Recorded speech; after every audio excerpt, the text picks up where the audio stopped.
Antes de comenzar a crear los informes, hay que planificar el objetivo, conocer el destinatario, así como su contenido. Durante la planificación previa, es importante identificar el destinatario, a quien va dirigido el informe. El nivel de agregación o detalle muchas veces va a depender de ese factor. Debemos conocer la forma de operar en la organización, así como el objetivo o problema de negocio a solucionar. De esta manera no nos desviamos del aspecto esencial que debemos tratar. Además, debemos de ser muy claros en cuanto a los requisitos de accesibilidad. En esta etapa hay que comprobar que el origen de datos contiene todo lo necesario para dar respuesta a las necesidades de negocio, comprobando la calidad y eficiencia de las consultas. Por otra parte, debemos medir el rendimiento de la consulta y asegurar que devuelve todas las columnas que necesita el informe. Una vez que se cargan las columnas al modelo tabular, hay que verificar que no falte nada en el modelo requisito por DAX, además de que exista un dominio del modelo por parte del creador del informe, las medidas, las tablas, los campos. Así tener todo el conocimiento de parte del creador del informe. Con el modelo preparado debemos tener en cuenta las mejores prácticas de visualización, las relativas al balance de tonos y colores, la utilización de paleta de colores y un tema homogéneo para todas las páginas, así como la aplicación de colores distintos según sea su significado.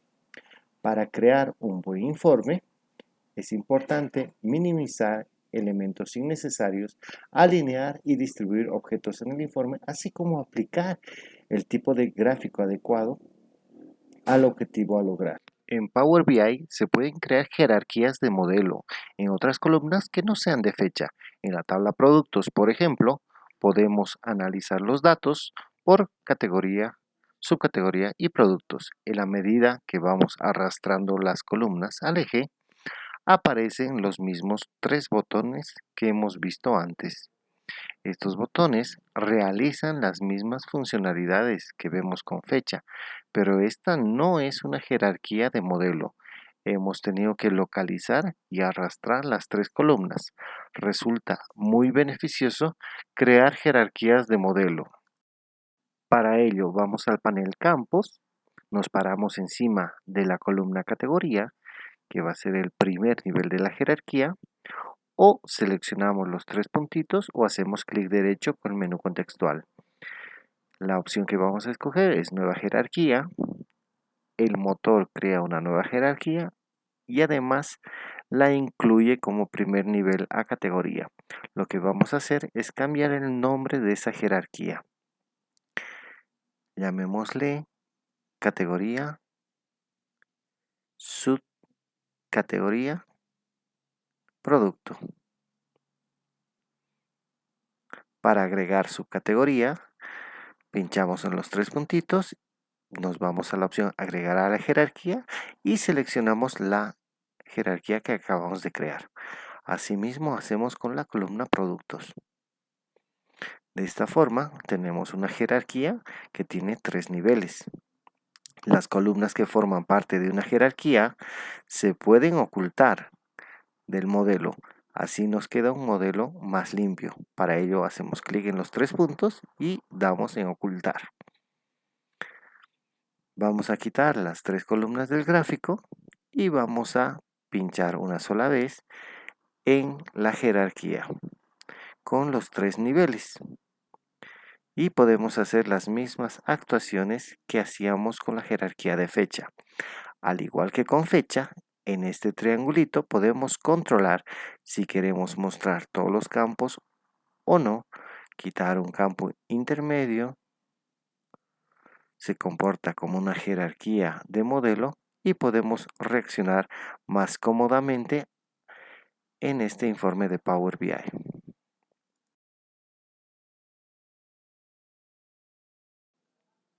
Veamos cómo configurar la propiedad tabla inicial para cada medida del modelo de datos. En la ficha modelado del menú de Power BI Desktop hay un grupo que se llama propiedades.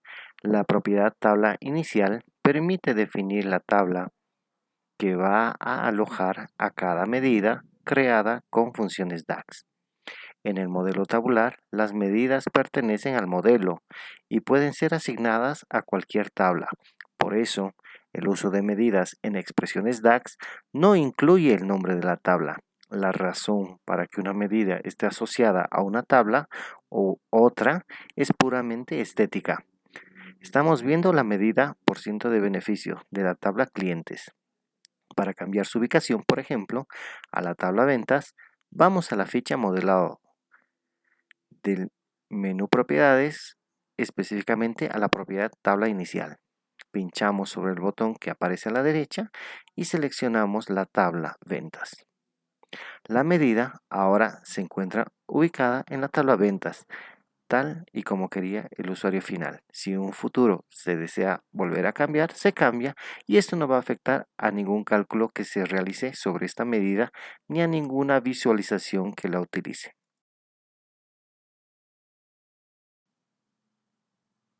Las columnas y tablas pueden estar visibles o no en el modelo dependiendo del rol que tengan en los informes. Todas las columnas ocupan espacio en memoria y pueden ser utilizadas en los cálculos. Solo las columnas visibles pueden ser utilizadas en los informes. Al modelo de datos solo se deben cargar las columnas que se necesiten. Todas las demás se deben eliminar en la fase de consulta. Vemos un modelo de datos formado por 4 tablas donde no sobra ninguna columna.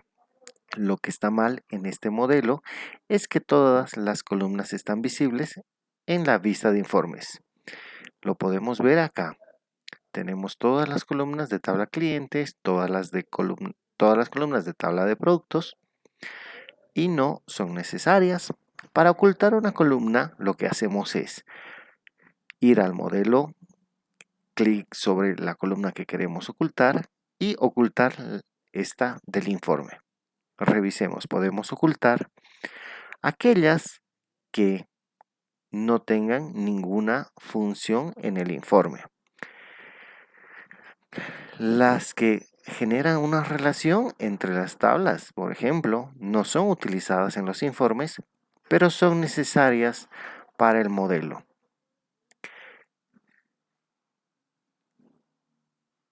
Las columnas que generan datos para otros cálculos pueden estar ocultas también. ¿No? Ocultamos columnas auxiliares que necesitamos para cualquier cálculo. Y dejamos visibles todas aquellas que vamos a utilizar solamente en los informes. Ocultar columnas facilita mucho el trabajo en el panel de campos de informes de Power BI. Como podemos ver, ahora hay mucho menos campos y es mucho más cómodo trabajar con esta estructura. Power BI cuenta con 30 tipos de componentes integrados para crear visualizaciones. Es necesario configurar los campos a utilizar en las propiedades del formato a mostrar y en algunos casos las funciones analíticas a resaltar. Veamos algunos ejemplos. Si pinchamos sobre una columna numérica o una medida, obtenemos un gráfico de columnas agrupadas. La altura de la barra va a ser el agregado sobre esa columna o campo que acabamos de seleccionar. Si por otra parte seleccionamos una columna de texto, lo que vamos a obtener es una tabla con los valores de esa columna. Si seleccionamos una columna de texto que ha sido categorizada como dato geográfico, obtenemos un mapa. Es decir, Power BI va a utilizar nuestras acciones como punto de partida para iniciar un gráfico. Cada tipo de visualización tiene propiedades diferentes que nosotros vamos a ver en campos. Por ejemplo, este tiene eje, leyenda, valor, saturación de color. El mapa, por su parte, tiene ubicación, leyenda, latitud, longitud, tamaño, mientras que la tabla solo tiene valores. Si cambiamos el tipo de gráfico, aquí por ejemplo podemos cambiarlo por un gráfico de líneas, tenemos un punto. Si ponemos un gráfico de dispersión, tenemos otro punto. Si ponemos un elemento al gráfico, por ejemplo, educación, tenemos más riqueza en el gráfico. Y si lo cambiamos a línea, vemos una información diferente. Si lo cambiamos a un gráfico de torta, podemos ver la leyenda y los detalles. Lo mismo que para el anillo. En un embudo estaríamos hablando de grupos. A independencia del gráfico que vayamos a utilizar, así serán las propiedades y así serán las acciones de configuración que tenemos que desarrollar. Veamos algunos ejemplos. Por ejemplo, en la hoja columnas, en la parte de arriba todos los gráficos son de tipo columnas apiladas y en la parte de abajo todos son gráficos de columna agrupadas. La diferencia entre estos gráficos está en las propiedades que estamos utilizando. En el primer caso solamente tenemos total cantidad en valor y educación en el eje. En el segundo caso tenemos la leyenda categoría. En el tercer caso tenemos dos métricas, con lo cual la leyenda aparece según la métrica que estamos utilizando. Y en el último caso lo que estamos usando es la propiedad saturación del color con el porcentaje de beneficio.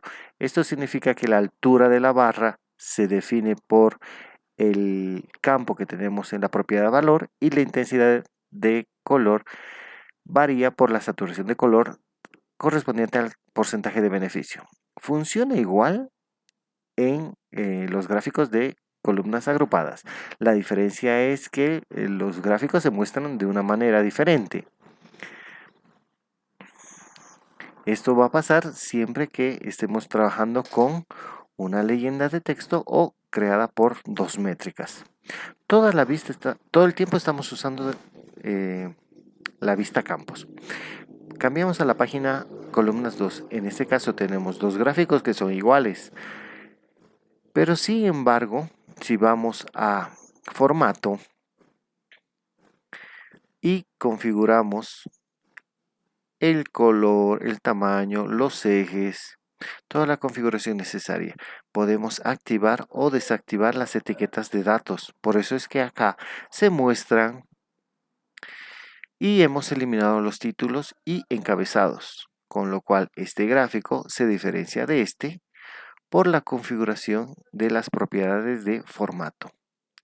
En esta página vemos los gráficos en la parte de arriba, columnas apiladas, y los gráficos de abajo son del tipo columnas agrupadas.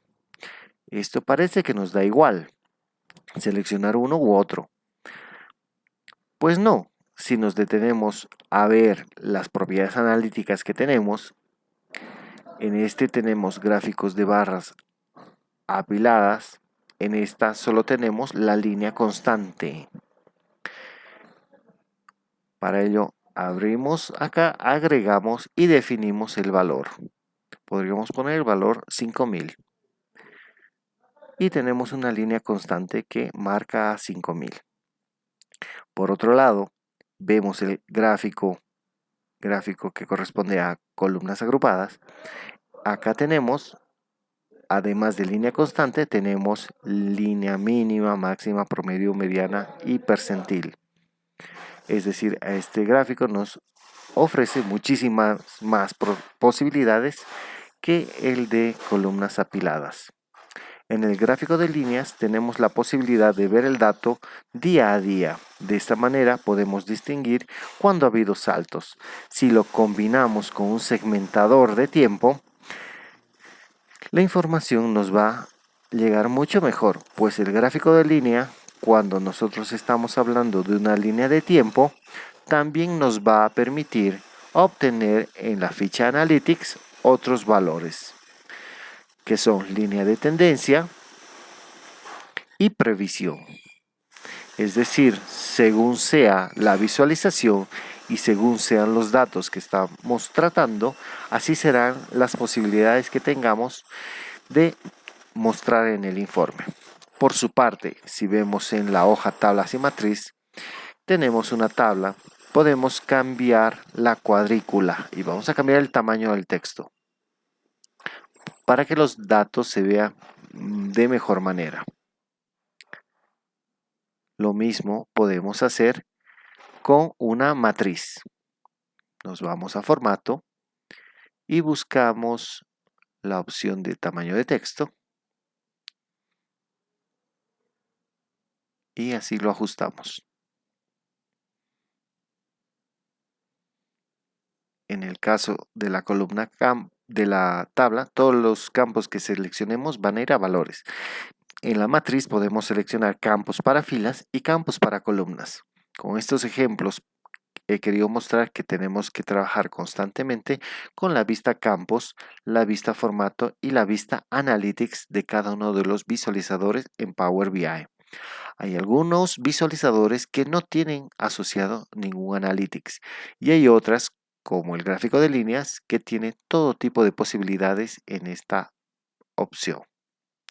Power BI cuenta con muchos componentes integrados en Power BI y el que más se acerca a las necesidades de negocios, vamos a utilizarlo.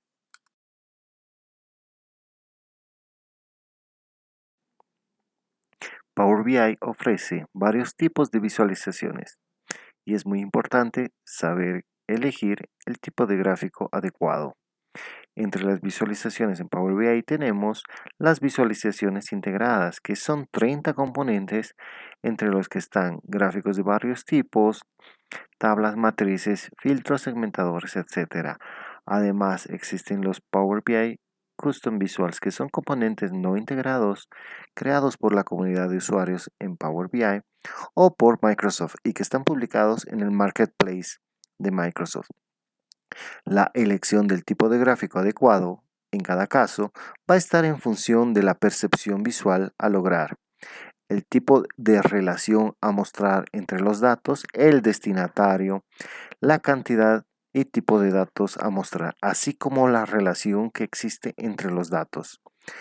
Pongamos algunos ejemplos. Vamos a utilizar gráficos de columnas y barras, que son gráficos sencillos y muestran claramente la relación entre categorías, especialmente si se ordenan por medidas. Hay que evitar tablas y gráficos con demasiado nivel de detalle. Es un acierto elegir gráficos de líneas para tiempos, para comparar tendencias, así como mostrar la posición de los puntos relativa a dos variables con gráficos de dispersión.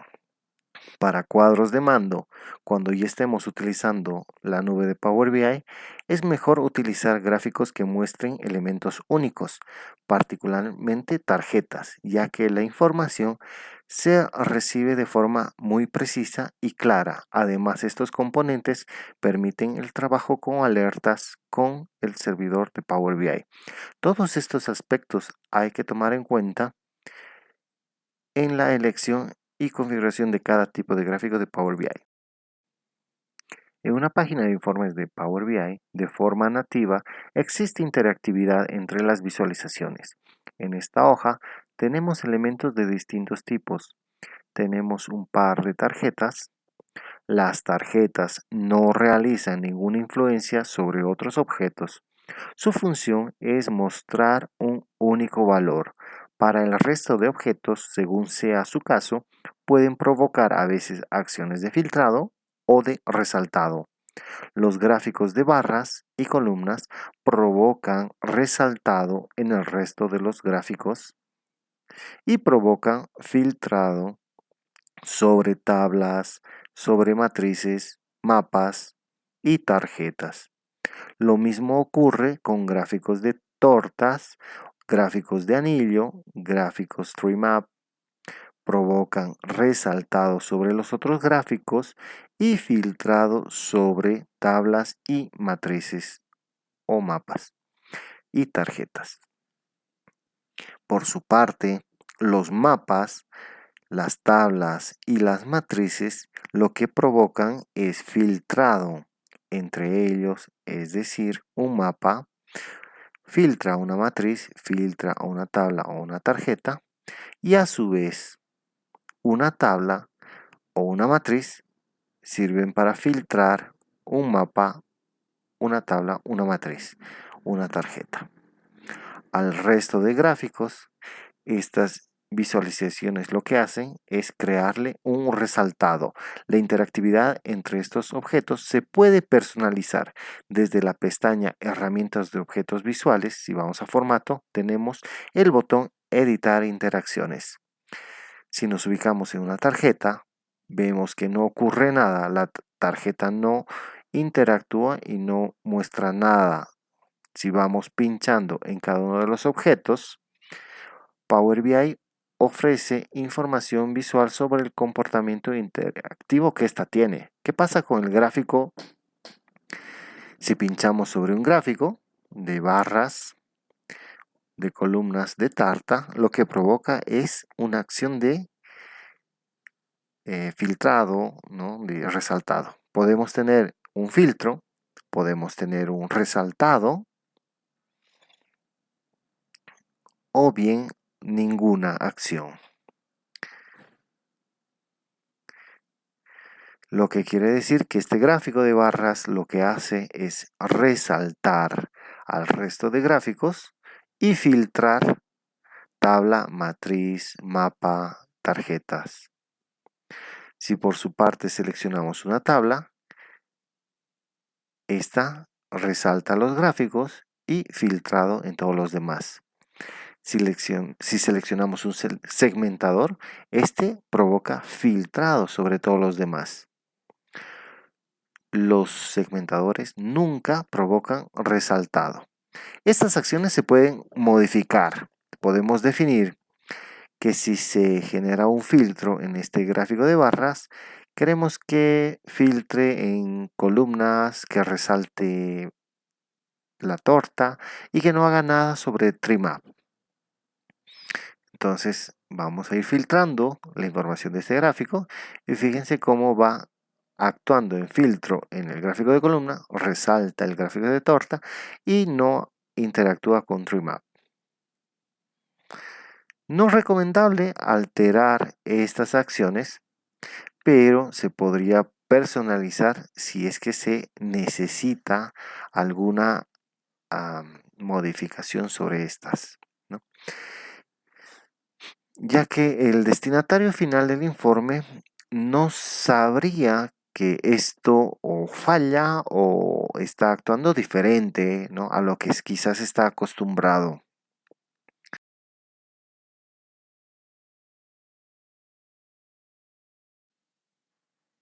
Las jerarquías en modelos tabulares son una excelente vía para indicar la mejor ruta de análisis en la obtención de detalles. No se materializan en el modelo, no ocupan espacio y son realmente cómodas de manejar. Vamos a ver cómo crear y utilizar jerarquías en informes de Power BI. En pantalla, el Power BI Desktop en la vista Informes, que consta de un gráfico de columnas agrupadas que muestra el valor de la medida cantidad. Vamos a analizar la distribución de la cantidad a lo largo del tiempo. Podemos arrastrar la columna fecha que tenemos en la tabla calendario. Inmediatamente obtenemos la distribución a nivel de año. De forma predeterminada, Power BI crea una jerarquía de modelo para cada columna de tipo fecha. Por eso, al seleccionar este campo, podemos analizar el dato a nivel de año, trimestre y día. En el gráfico mapa residuo un conjunto de botones adicionales cuyo propósito es el movimiento por niveles. El primer botón, con la flecha hacia arriba, permite subir un nivel. Se muestra deshabilitado porque ya estamos en el nivel más alto de la jerarquía. El segundo botón, ir al siguiente nivel de jerarquía, nos permite ver los acumulados para todo el nivel.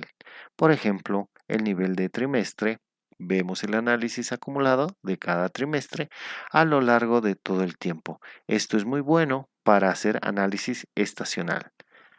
Subimos de nuevo al nivel año y si utilizamos el tercer botón, nos deja expandir todo un nivel de jerarquía, lo que significa ver el nivel año y además cada uno de los trimestres. El uso de estos botones nos permite hacer el análisis que necesitemos. Tenemos información visual sobre el significado de estos botones y otras opciones en la banda de opciones de Power BI Desktop en la ficha Datos y Detalles de la pestaña Herramientas de elementos visuales. La jerarquía fecha se puede utilizar convenientemente en gráficos, en tablas, matrices, en otros objetos de Power BI. Además, Power BI nos ofrece la posibilidad de tratar la fecha día a día sin que aparezca agrupada como jerarquía. Por ejemplo, en este gráfico de líneas nos vamos al panel Visualizaciones, a la propiedad Eje y pinchamos este triangulito que aparece junto a la palabra fecha. Vamos a ver que aparece la opción jerarquía de fechas. Hacemos clic en la palabra fecha y ahora el gráfico de líneas muestra el valor del total de la cantidad para cada día. Si vamos al modo enfoque, lo podemos ver mejor. Ahora estamos viendo para cada día. No estamos utilizando la jerarquía. La jerarquía de fechas no se ha modificado. Esta acción no ha provocado ninguna afectación en el modelo. La jerarquía de modelo creada por Power BI sobre la columna fecha se va a seguir utilizando a partir de ahora en los distintos objetos o se mantiene para aquellos objetos donde ya se haya utilizado, como puede ser la matriz y este gráfico. Power BI puede asignar propiedades de agregación y geolocalización a los campos del modelo de datos, lo que facilita la creación de informes. Esta configuración se realiza desde el grupo Propiedades de la ficha Modelado. La propiedad Categoría de datos se utiliza para clasificar los campos y conseguir así mejorar la visualización. Veamos un ejemplo. Tenemos la columna país en la tabla clientes.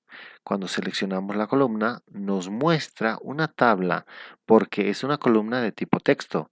Si lo que queremos es mostrar un mapa, podemos cambiar el tipo de visualización a mapa. Pero vemos que la propiedad país se asocia a la leyenda y a nosotros nos haría falta que se asocie a ubicación.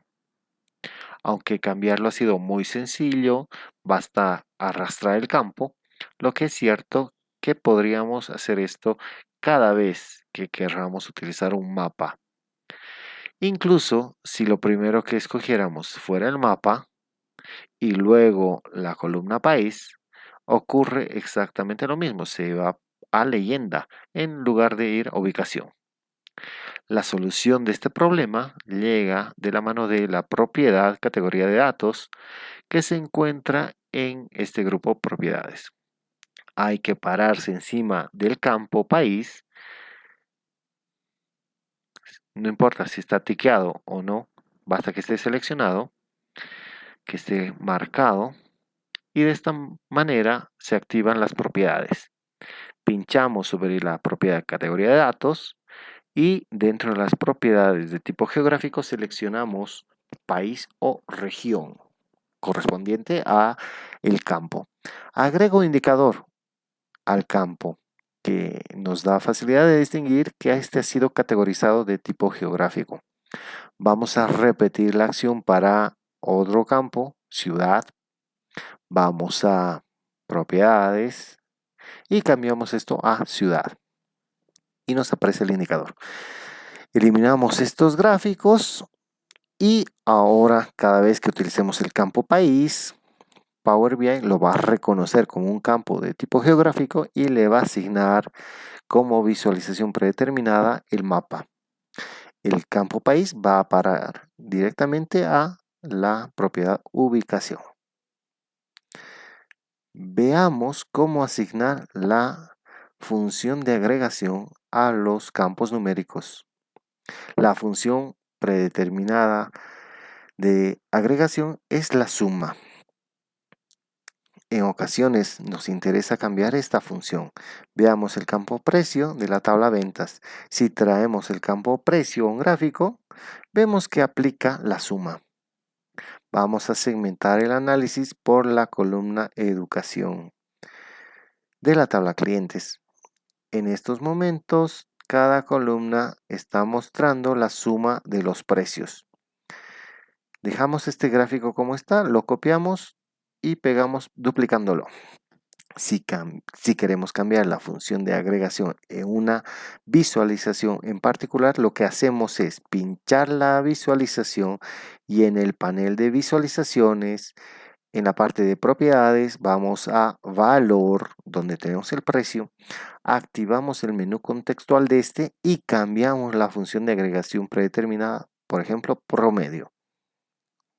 Esta acción no es una acción de modelado. En el modelo no se ha cambiado nada. Ha sido solo para esta visualización concretamente. Si el campo precio se vuelve a utilizar, vuelve a utilizar la agregación de suma. Cuando trabajamos con un campo como precio, lo más normal es que no nos interese la suma, sino el máximo, mínimo o promedio. ¿Sí? Entonces, lo que vamos a hacer es cambiarle la agregación por defecto. Seleccionamos el campo precio, activamos las propiedades, nos vamos a la propiedad resumen predeterminado y cambiamos esta por lo que querramos, por ejemplo, promedio.